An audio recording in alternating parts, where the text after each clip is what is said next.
Welcome back to the basement. I'm Steve Lewis. I'd like to thank viewer B South for suggesting the topic of today's episode in the comments a few weeks ago. Thanks, B. Great suggestion. So imagine you are a teenager. It's January 1965, Saturday night, early in the month. You're at home. Your winter break is either wound down or you're back in school after winter break. You've been listening to the radio with hits like Come See About Me, another big #1 hit for the Supremes. Chart topper Mr. Lonely by Bobby Vinton. There's a song called Ringo by Bonanza star Lauren Green about a gunslinging bad man. But every time you hear it, of course, and they sing Ringo, you think of the Beatles drummer, not a gunslinger, which makes the whole thing hilarious as far as you're concerned. There are some big new hits from England on the chart, like You Really Got Me by the Kinks, She's Not There by the Zombies. The Rolling Stones are having their first top 10 hit with Time Is On My Side. There's a great new record from the Beach Boys called Dance, Dance, Dance, and a really great song by the Beatles called I Feel Fine.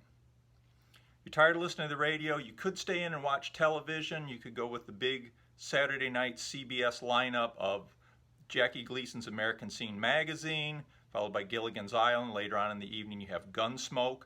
That's sort of the big place to be on Saturday night is CBS, but over on ABC you could watch The Outer Limits or go over to NBC and watch Flipper. If none of that appeals, you can go to the movies. So what's playing in early January 1965? You might go see Mary Poppins starring Julie Andrews and Dick Van Dyke, which is still doing big business, but if you haven't already been drugged there with the family or gone to it with a younger sibling, as a teenager you're probably not going to want to go see a Disney kids movie. You could go see the new Jerry Lewis comedy, The Disorderly Orderly, or you could go see Anthony Quinn in Zorba the Greek, or Father Goose with Cary Grant, but at those two you might run into your parents. Likewise, your parents might also be going to see the season's big hit, My Fair Lady, with Audrey Hepburn and Rex Harrison. A good choice would be the new James Bond movie that everybody's talking about, Goldfinger, which has just opened. Or, if you want some real teen fare, you could go see AIP's Pajama Party with Annette Funicello and Tommy Kirk. Or, depending on what part of the country you're in, you might already have the choice of going to see another new AIP release that just came out on December 29th, 1964, the strangely titled TAMI show. TAMI stands either for Teenage Music International or Teenage Awards Music International, depending on whether you're looking at the concert program, poster, or the tickets. It's billed differently depending on where you look. In this 2009 DVD version, at least, the opening title sequence just calls it Teenage Command Performance. But you can tell from the posters that there are a lot of great stars here. Some names you might not be that familiar with in early 1965, but it has people like Chuck Berry, Jerry and the Pacemakers, The Miracles, Leslie Gore, the Supremes, the Rolling Stones, Jan and Dean, and of course, the Beach Boys. On the poster, as well as in the opening title sequence, you'll see it's billed as a theatro film in electronovision. Electronovision is a process by executive producer William Sargent Jr., which is basically high-definition video for a closed-circuit broadcast to theaters that could then be easily edited and transferred to film by kinescope with sufficiently high resolution to be distributed as a feature film. This had been done the prior year with Richard Burton's version of Hamlet. You might also notice on the poster that it's billed as being the first annual TAMI show. Apparently Bill Sargent's initial vision was to make this an annual event and use the proceeds to fund arts scholarships and arts training for teenagers. It was actually a really cool concept and really forward-looking. It's something that sadly didn't work out, but I'd also like to talk about that more in detail as part of another episode in the future.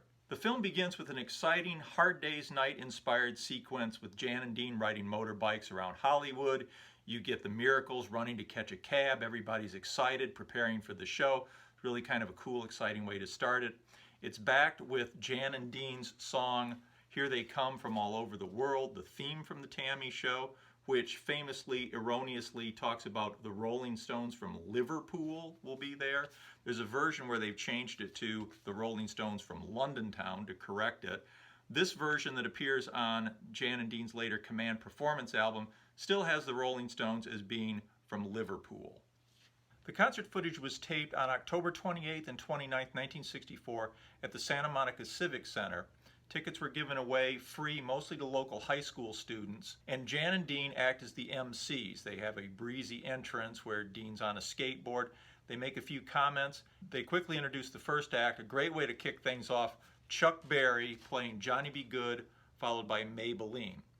Chuck Berry had been back on the charts in 1964 for the first time in 5 years with hits Nadine, No Particular Place to Go, and You Never Can Tell. Unfortunately, a year and a half out of that 5 years off the charts had been spent in jail for violation of the Mann Act. But Chuck was having a great year in 1964, helped no doubt by the fact that so many of the English invasion bands were covering his music. As if to drive this point home, immediately after he finishes Maybelline, Jerry and the Pacemakers, one of Brian Epstein's stable of Liverpool acts, takes the stage and plays their own version of Maybelline. Jerry and the Pacemakers and Chuck Berry then trade off playing songs. It's the only time that that happens in the show. I think what they're trying to do is show a pioneer contrasted against one of the new young guard from England, with Jerry and the Pacemakers kind of standing in for the Beatles. Jerry and the Pacemakers, of course, had been one of the big British invasion acts with their first U.S. hit, Don't Let the Sun Catch You Crying, going to number 4 in the summer of '64,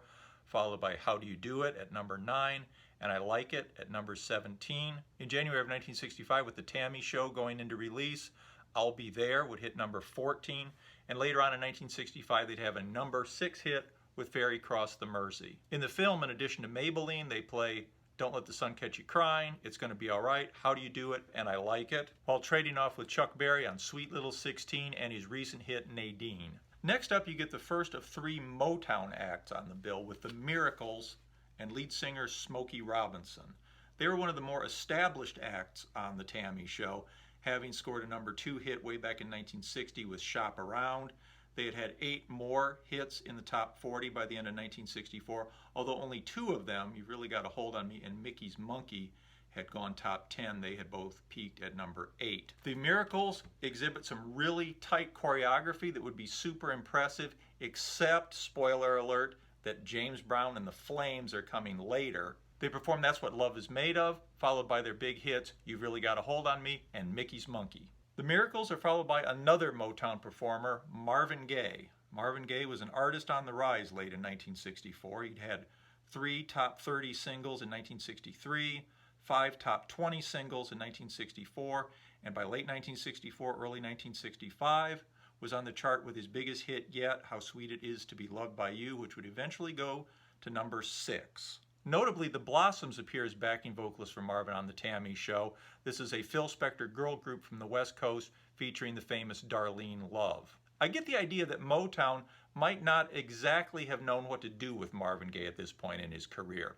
He appears in a white tuxedo, which seems a little bit odd for the TAMI show. His most recent album was called Hello Broadway. And while his early career seems to have sort of been based on the Sam Cooke template, they suddenly, at this point for a little while, seem to be presenting him more like Robert Goulet or something. Thankfully, this will not be long-lived, and Marvin will go on to, obviously, much greater things in the future. If anybody out there has any insight into what was going on with Marvin Gaye's public image at this particular point in his career, I'd love to hear your comments. On the TAMI show, despite the fact he's in a tuxedo, he turns in a great, exciting performance with Stubborn Kind of Fellow, Pride and Joy, Can I Get a Witness, and Hitchhike. Next up, you have one of the hottest acts on the bill, and the person that director Steve Binder says at the time they considered the biggest star on the program, that being Leslie Gore. Leslie Gore had a number 1 hit with It's My Party in 1963. Her next 2 singles, Judy's Turn to Cry and She's a Fool, both went to number 5. You Don't Own Me had gone to number 2 early in 1964. There were 3 more top 30 hits in 1964 for Leslie Gore. Most recently, Maybe I Know, which had gone to number 14 in the late summer. On the TAMI show, she performs Maybe I Know, You Don't Own Me, You Didn't Look Around, It's My Party, and the entire cast from the first act joins her on stage as she performs Judy's Turn to Cry. Incidentally, Marvin Gaye at this point has switched into a shirt and sweater and looks a whole lot more comfortable. This closes out the first part of the TAMI show. In the film, part 2 follows immediately. But for us, I'm afraid we're going to have to take a break here because I can see this is going to run a half hour unless we turn it into a 2-parter. So next week we'll talk about part 2 of the TAMI show, including the performance by our old friends the Beach Boys. Please like and subscribe. Hope you enjoyed this. Please comment. Love to hear your comments, and we'll see you next week. Thanks. Bye.